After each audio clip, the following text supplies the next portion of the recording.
Moby Dick, by Herman Melville, chapters 59 to 63. Chapter 59. Squid. Slowly wading through the meadows of Brit, the Pequod still held on her way northeastward towards the island of Java, a gentle air impelling her keel, so that in the surrounding serenity her three tall tapering masts mildly waved to that languid breeze, as three mild palms on a plain. And still, at wide intervals in the silvery night, the lonely, alluring jet would be seen. But one transparent blue morning, when a stillness almost preternatural spread over the sea, however unattended with any stagnant calm, when the long burnished sun glade on the waters seemed a golden finger laid across them, enjoining some secrecy; when the slippered waves whispered together as they softly ran on; in this profound hush of the visible sphere, a strange spectre was seen by Daggoo from the main mast head. In the distance a great white mass lazily rose, and rising higher and higher, and disentangling itself from the azure, at last gleamed before our prow like a snow slide, new slid from the hills. Thus glistening for a moment, as slowly it subsided and sank; then once more arose, and silently gleamed. It seemed not a whale. And yet is this Moby Dick, thought Daggoo? Again the phantom went down, but on reappearing once more, with a stiletto like cry that startled every man from his nod, the negro yelled out, "There, there again! There she breaches! Right ahead! The White Whale! The White Whale!" Upon this the seamen rushed to the yard arms, as in swarming times the bees rush to the bows.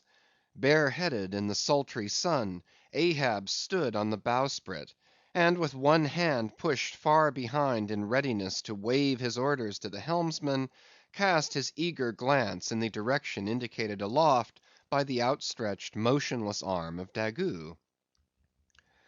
Whether the flitting attendance of one still and solitary jet had gradually worked upon Ahab, so that he was now prepared to connect the ideas of mildness and repose with the first sight of the particular whale he pursued; however this was, or whether his eagerness betrayed him, whichever way it might have been, no sooner did he distinctly perceive the white mass, than with a quick intensity he instantly gave orders for lowering. The four boats were soon on the water, Ahab's in advance, and all swiftly pulling towards their prey. Soon it went down; and while with oars suspended we were awaiting its reappearance, lo! in the same spot where it sank, once more it slowly rose. Almost forgetting for a moment all thoughts of Moby Dick, we gazed at the most wondrous phenomenon which the secret seas have hitherto revealed to mankind. A vast pulpy mass, furlongs in length and breadth, of a glancing cream color, lay floating on the water; innumerable long arms radiating from its center, and curling and twisting like a nest of anacondas, as if blindly to clutch at any hapless object within reach. No perceptible face or front did it have; no conceivable token of either sensation or instinct; but undulated there on the billows, an unearthly, formless, chance‐like apparition of life. As with a low sucking sound it slowly disappeared again, Starbuck, still gazing at the agitated waters where it had sunk, with a wild voice exclaimed, "Almost rather had I seen Moby Dick and fought him, than to have seen thee, thou white ghost." "What was it, sir?" said Flask. "The great live squid, which, they say, few whale ships ever beheld, and returned to their ports to tell of it." But Ahab said nothing. Turning his boat, he sailed back to the vessel, the rest as silently following. Whatever superstitions the sperm whalemen in general have connected with the sight of this object, Certain it is, that a glimpse of it being so very unusual, that circumstance has gone far to invest it with portentousness. So rarely is it beheld, that though one and all of them declare it to be the largest animated thing in the ocean, yet very few of them have any but the most vague ideas concerning its true nature and form. Notwithstanding, they believe it to furnish the sperm whale his only food. For though other species of whales find their food above water, and may be seen by man in the act of feeding, the spermaceti whale obtains his whole food in unknown zones below the surface; and only by inference is it that any one can tell of what precisely that food consists. At times, when closely pursued, he will disgorge what are supposed to be the detached arms of the squid; some of them, thus exhibited, exceeding 20 and 30 feet in length. They fancy that the monster to which these arms belonged ordinarily clings by them to the bed of the oceans, and that the sperm whale, unlike other species, is supplied with teeth in order to attack and tear it. There seems some ground to imagine that the great Kraken of Bishop Pontoppidan may ultimately resolve itself into squid. The manner in which the bishop describes it, as alternately rising and sinking, with some other particulars he narrates, in all this the two correspond. But much abatement is necessary with respect to the incredible bulk he assigns it. By some naturalists who have vaguely heard rumors of the mysterious creature here spoken of, it is included among the class of cuttle fish, to which, indeed, in certain external respects it would seem to belong, but only as the anak of the tribe. CHAPTER 60. The Line. With reference to the whaling scene shortly to be described, as well as for the better understanding of all similar scenes elsewhere presented, I have here to speak of the magical, sometimes horrible, whale line. The line originally used in the fishery was of the best hemp, slightly vapored with tar, not impregnated with it, as in the case of ordinary ropes. For while tar, as ordinarily used, makes the hemp more pliable to the rope maker, and also renders the rope itself more convenient to the sailor for common ship use, yet not only would the ordinary quantity too much stiffen the whale line for the close coiling to which it must be subjected, but as most seamen are beginning to learn, tar in general by no means adds to the rope's durability or strength, however much it may give it compactness and gloss. Of late years the Manilla rope has in the American fishery almost entirely superseded hemp as a material for whale lines; for though not so durable as hemp, it is stronger and far more soft and elastic, and I will add, since there is an æsthetics in all things, is much more handsome and becoming to the boat than hemp.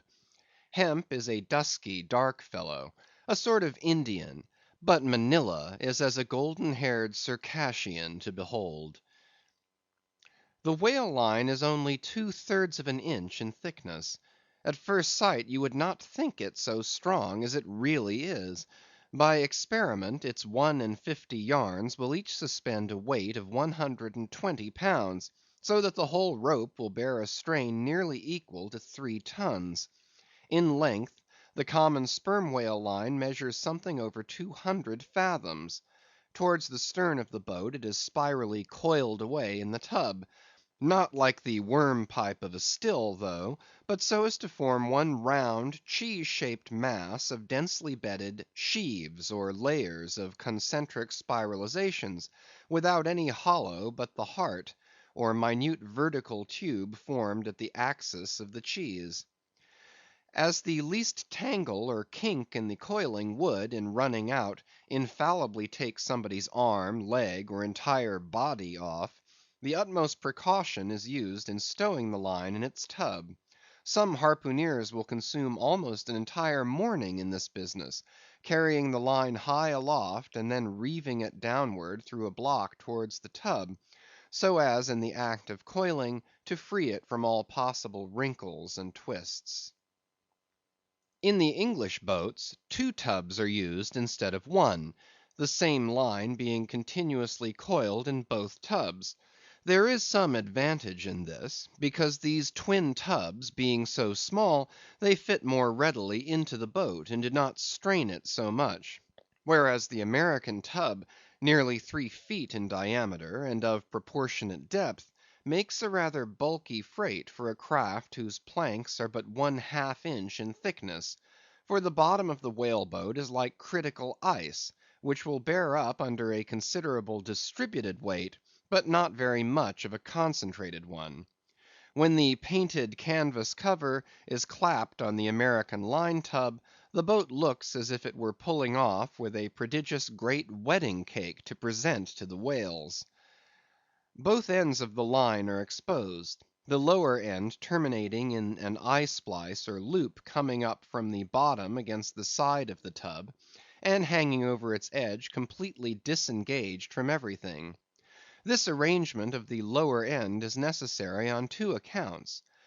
First, in order to facilitate the fastening to it of an additional line from a neighboring boat, in case the stricken whale should sound so deep as to threaten to carry off the entire line originally attached to the harpoon.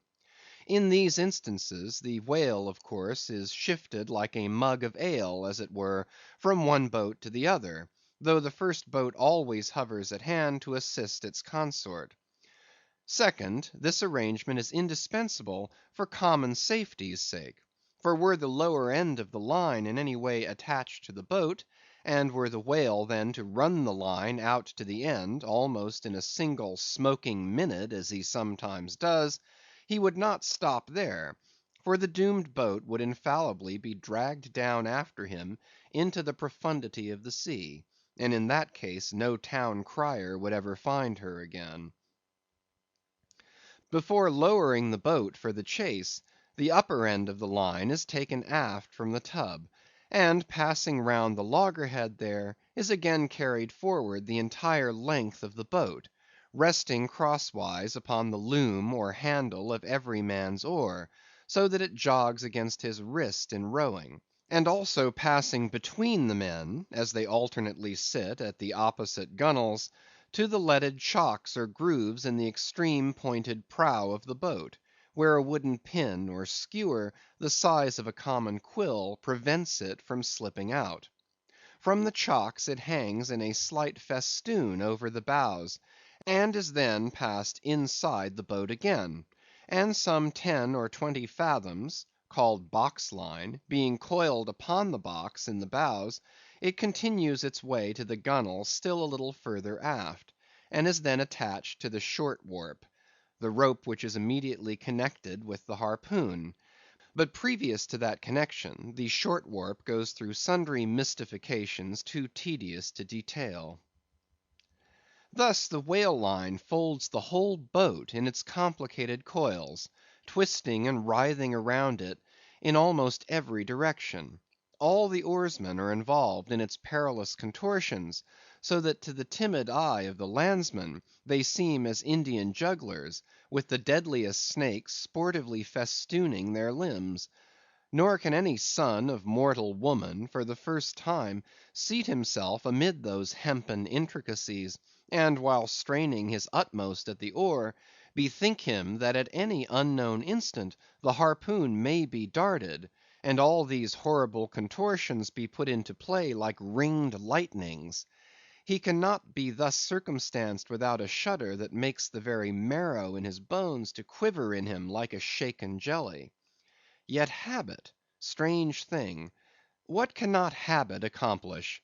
Gayer sallies, more merry mirth, better jokes, and brighter repartees you never heard over your mahogany, than you will hear over the half‐inch white cedar of the whale boat, when thus hung in hangman's nooses; and like the 6 burghers of Calais before King Edward, the 6 men composing the crew pull into the jaws of death with a halter around every neck, as you may say. Perhaps a very little thought will now enable you to account for those repeated whaling disasters, some few of which are casually chronicled, of this man or that man being taken out of the boat by the line and lost. For when the line is darting out, to be seated then in the boat is like being seated in the midst of the manifold whizzings of a steam engine in full play, when every flying beam and shaft and wheel is grazing you.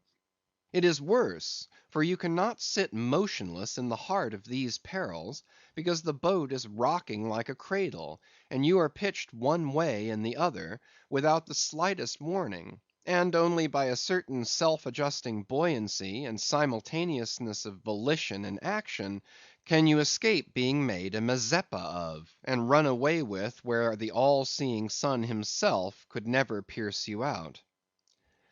Again, as the profound calm, which only apparently precedes and prophesies of the storm, is perhaps more awful than the storm itself, for indeed the calm is but the wrapper and envelope of the storm, and contains it in itself, as the seemingly harmless rifle holds the fatal powder and the ball and the explosion; so the graceful repose of the line, as it silently serpentines about the oarsman before being brought into actual play, this is a thing which carries more of true terror than any other aspect of this dangerous affair. But why say more? All men live enveloped in whale lines. All are born with halters round their necks. But it is only when caught in the swift sudden turn of death that mortals realize the silent, subtle, ever‐present perils of life. And if you be a philosopher, though seated in a whale boat, you would not at heart feel one whit more of terror, than though seated before your evening fire with a poker and not a harpoon by your side. CHAPTER 61. Stubb kills a Whale. If to Starbuck the apparition of the squid was a thing of portents, to Queequeg it was quite a different object. "When you see him quid," said the savage, honing his harpoon in the bow of his hoisted boat, "then you quick see him parm whale." The next day was exceedingly still and sultry, and with nothing special to engage them, the Pequod's crew could hardly resist the spell of sleep induced by such a vacant sea.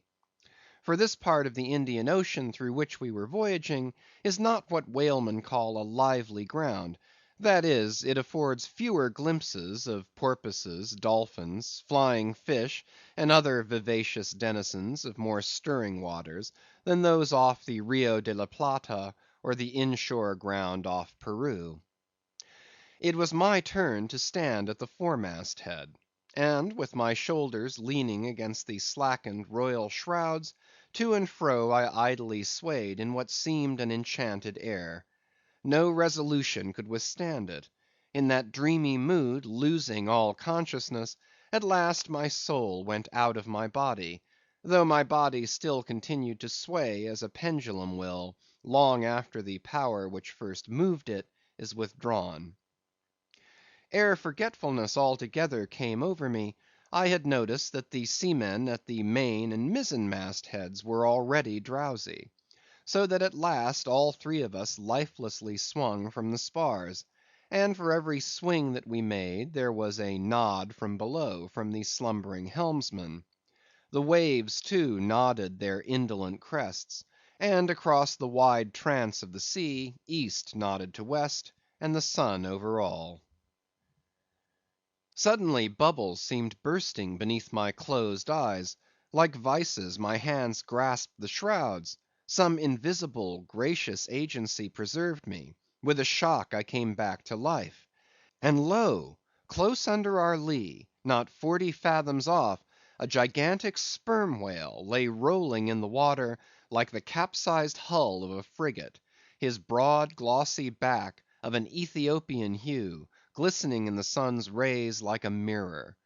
But lazily undulating in the trough of the sea, and ever and anon tranquilly spouting his vapory jet, The whale looked like a portly burgher smoking his pipe of a warm afternoon.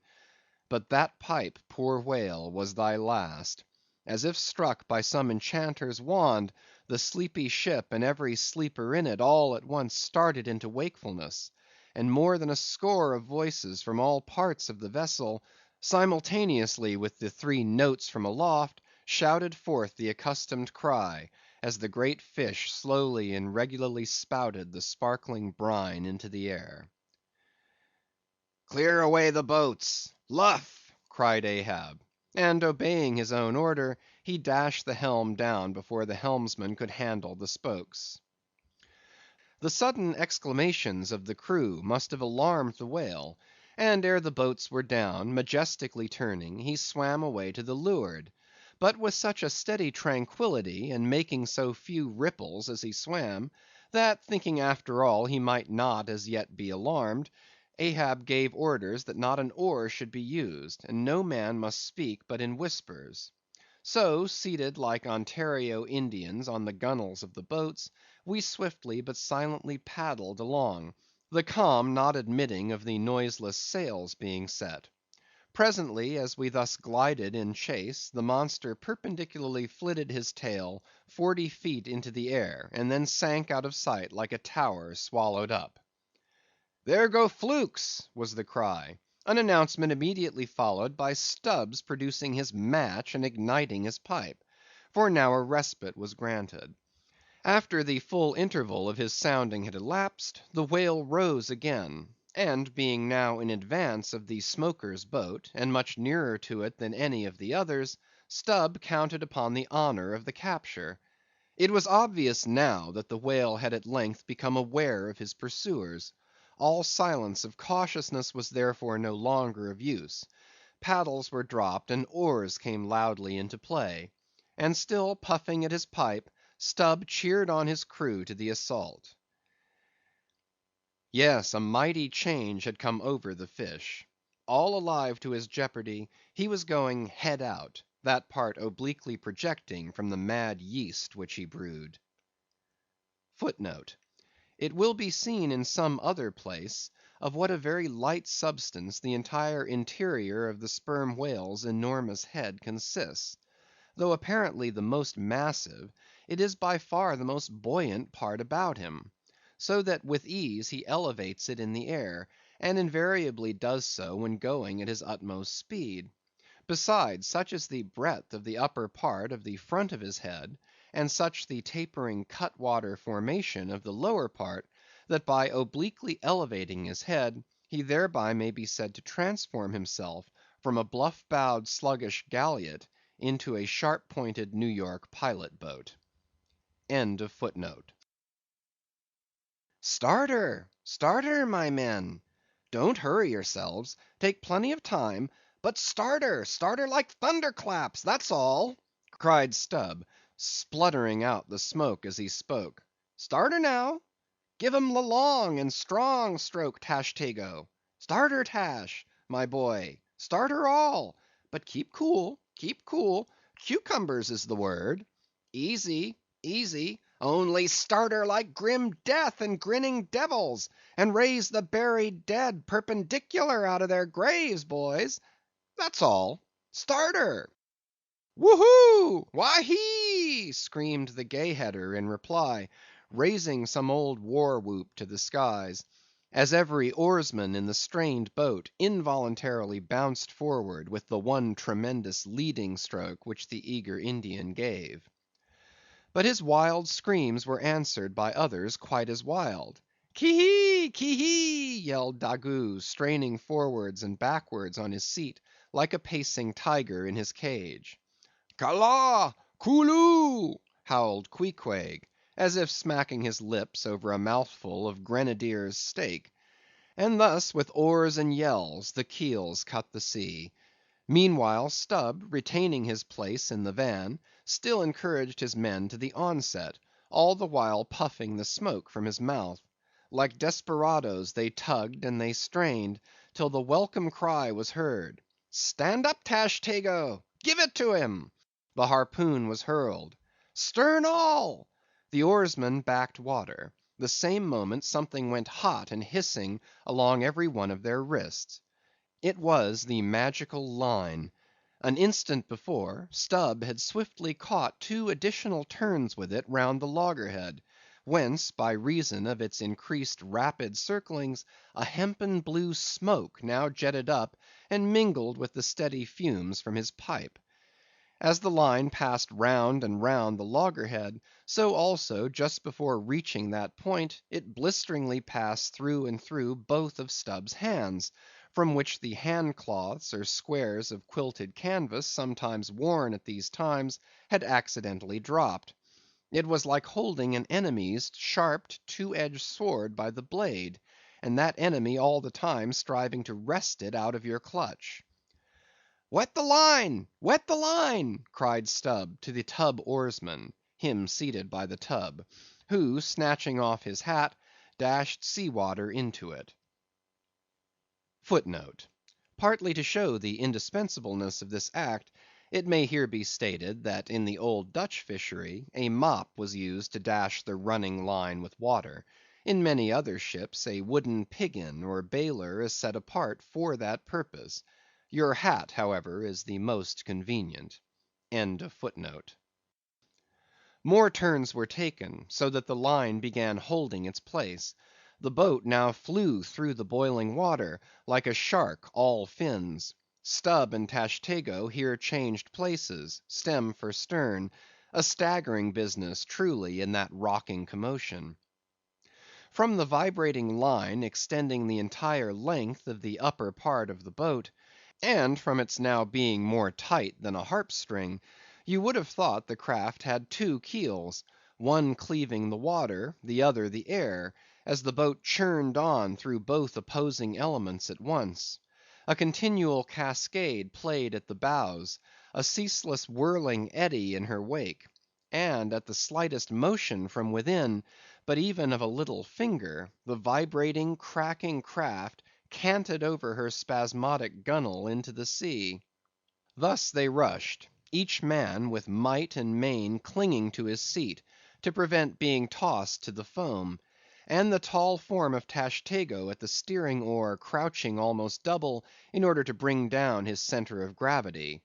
Whole Atlantics and Pacifics seemed passed as they shot on their way, till at length the whale somewhat slackened his flight.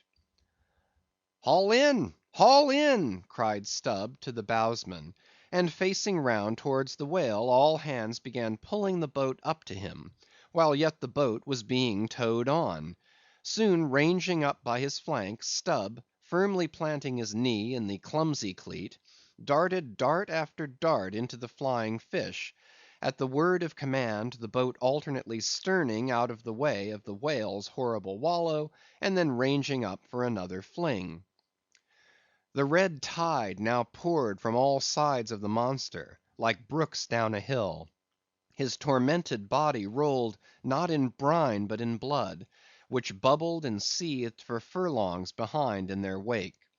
The slanting sun playing upon this crimson pond in the sea, sent back its reflection into every face, so that they all glowed to each other like red men. And all the while, jet after jet of white smoke was agonizingly shot from the spiracle of the whale, and vehement puff after puff from the mouth of the excited headsman; as at every dart, hauling in upon his crooked lance, by the line attached to it, Stubb straightened it again and again, by a few rapid blows against the gunwale, and then again and again sent it into the whale. "Pull up! Pull up!" he now cried to the bowsman, as the waning whale relaxed in his wrath. "Pull up! Close to!" and the boat ranged along the fish's flank. When reaching far over the bow, Stubb slowly churned his long sharp lance into the fish, and kept it there, carefully churning and churning, as if cautiously seeking to feel after some gold watch that the whale might have swallowed, and which he was fearful of breaking ere he could hook it out. But that gold watch he sought was the innermost life of the fish. And now it is struck; for, starting from his trance into that unspeakable thing called his flurry, the monster horribly wallowed in his blood, overwrapped himself in impenetrable, mad, boiling spray, so that the imperiled craft, instantly dropping astern, had much ado blindly to struggle out from that frenzied twilight into the clear air of day. And now, abating in his flurry, the whale once more rolled out into view, surging from side to side, spasmodically dilating and contracting his spout hole, with sharp, cracking, agonized respirations. At last, gush after gush of clotted red gore, as if it had been the purple lees of red wine, shot into the frighted air, and falling back again, ran dripping down his motionless flanks into the sea. His heart had burst. "He's dead, Mr. Stubb," said Tashtego. "Yes, both pipes smoked out." And withdrawing his own from his mouth, Stubb scattered the dead ashes over the water, and for a moment stood thoughtfully eyeing the vast corpse he had made. CHAPTER 62. The Dart. A word concerning an incident in the last chapter. According to the invariable usage of the fishery, the whale boat pushes off from the ship, with the headsman or whale killer as temporary steersman, and the harpooneer or whale fastener pulling the foremost oar, the one known as the harpooneer oar. Now, it needs a strong, nervous arm to strike the first iron into the fish; for often, in what is called a long dart, the heavy implement has to be flung to the distance of 20 or 30 feet.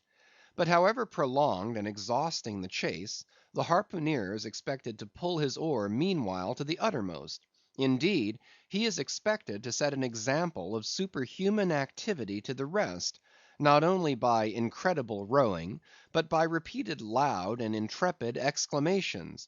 And what it is to keep shouting at the top of one's compass, while all the other muscles are strained and half started; what that is, none know but those who have tried it. For one, I cannot bawl very heartily and work very recklessly at one and the same time. In this straining, bawling state, then, with his back to the fish, all at once the exhausted harpooneer hears the exciting cry, "Stand up and give it to him." He now has to drop and secure his oar, turn round on his centre half way, seize his harpoon from the crotch, and with what little strength may remain, he essays to pitch it somehow into the whale. No wonder, taking the whole fleet of whalemen in a body, that out of 50 fair chances for a dart, not 5 are successful. No wonder that so many hapless harpooneers are madly cursed and disrated. No wonder that some of them actually burst their blood vessels in the boat. No wonder that some sperm whalemen are absent 4 years with 4 barrels. No wonder that to many ship owners whaling is but a losing concern; for it is the harpooneer that makes the voyage, and if you take the breath out of his body, how can you expect to find it there when most wanted? Again, if the dart be successful, then at the second critical instant, that is, when the whale starts to run, the boat header and harpooneer likewise start to running fore and aft, to the imminent jeopardy of themselves and every one else. It is then they change places, and the headsman, the chief officer of the little craft, takes his proper station in the bows of the boat. Now, I care not who maintains the contrary, but all this is both foolish and unnecessary. The headsman should stay in the bows from first to last. He should both dart the harpoon and the lance, and no rowing whatever should be expected of him, except under circumstances obvious to any fisherman. I know that this would sometimes involve a slight loss of speed in the chase; but long experience in various whalemen of more than one nation has convinced me that in the vast majority of failures in the fishery, it has not by any means been so much the speed of the whale, as the before described exhaustion of the harpooneer that has caused them. To ensure the greatest efficiency in the dart, the harpooneers of this world must start to their feet from out of idleness, and not from out of toil. CHAPTER 63.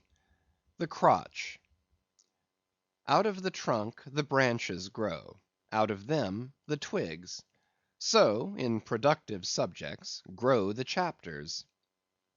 The crotch alluded to on a previous page deserves independent mention. It is a notched stick of a peculiar form, some 2 feet in length, which is perpendicularly inserted into the starboard gunwale near the bow, for the purpose of furnishing a rest for the wooden extremity of the harpoon, whose other naked, barbed end slopingly projects from the prow. Thereby the weapon is instantly at hand to its hurler, who snatches it up as readily from its rest as a backwoodsman swings his rifle from the wall. It is customary to have 2 harpoons reposing in the crotch, respectively called the first and second irons. But these 2 harpoons, each by its own cord, are both connected with the line; the object being this, to dart them both if possible, one instantly after the other, into the same whale, so that if, in the coming drag, one should draw out, the other may still retain a hold. It is a doubling of the chances. But it very often happens, that owing to the instantaneous, violent, convulsive running of the whale upon receiving the first iron, it becomes impossible for the harpooneer, however lightning like in his movements, to pitch the second iron into him. Nevertheless, as the second iron is already connected with the line, and the line is running, hence that weapon must at all events be anticipatingly tossed out of the boat, somehow and somewhere, else the most terrible jeopardy would involve all hands. Tumbled into the water it accordingly is in such cases, the spare coils of box line, mentioned in a preceding chapter, making this feat in most instances prudently practicable. But this critical act is not always unattended with the saddest and most fatal casualties. Furthermore, you must know that when the second iron is thrown overboard, it thenceforth becomes a dangling, sharp‐edged terror, skittishly curvetting about both boat and whale, entangling the lines or cutting them, and making a prodigious sensation in all directions. Nor, in general, is it possible to secure it again until the whale is fairly captured and a corpse. Consider, now, how it must be in the case of 4 boats, all engaging one unusually strong, active, and knowing whale, when, owing to these qualities in him, as well as to the 1,000 concurring accidents of such an audacious enterprise, 8 or 10 loose second irons may be simultaneously dangling about him.